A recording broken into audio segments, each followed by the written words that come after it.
I thought Jacob Fatu was a dark horse. I thought he was going to potentially at least be at the end of this. I don't know what they're doing with him, but he is one of my favorite wrestlers right now. I think his athleticism, he looked great. He looked great. He was gone for a little bit, but he looked great.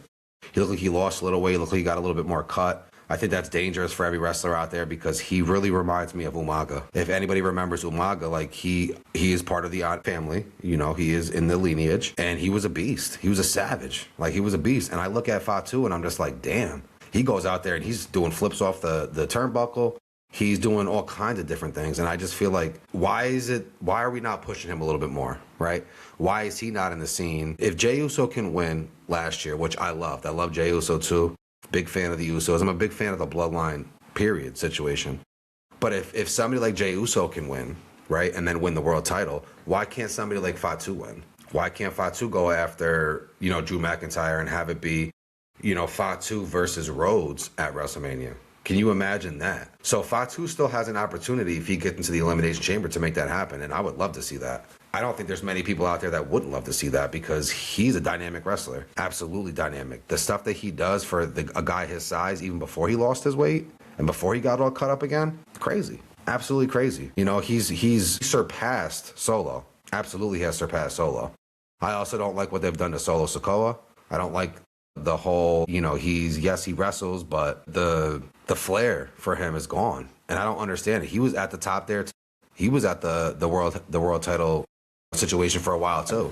So for him to go away as well, it just changes the dynamic of everything from now until Elimination Chamber and from Elimination Chamber on until WrestleMania. So it is going to be interesting to see what stories continue to develop. It's going to be interesting to see what stories stop. And this was very much geared towards the men's side of the wrestling situation going into Royal Rumble.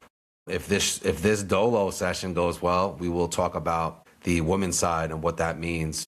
Like I said, I made comments about how I would like to see Io and Rhea back into the singles division, but I do realize that tag team division for the women was not that great. So I understand what they were doing. I understand why they did it. I just wish that they would get them back there a little sooner. I thought what was going to happen, honestly, was you were going to see similar to what happened with Asuka, right, and Kyrie. I thought that was going to happen between Io and Rhea, and I was going to think that Rhea was going to overreact and make it so the two of them would start to have cracks in their foundation. They would lose the title. They would blame each other for losing the title, or Rhea would blame Io for losing the title. They'd want to fight, right? That's where I thought this was headed. I'm kind of glad in a way that it's not necessarily heading that way and that I was a little wrong because, like I said, the two of them together is dynamic. But I do wish that they gave an opportunity to Io. They gave an opportunity to Rhea again, and I hope they do soon, So that's a little teaser for the next one if you want to, continue this.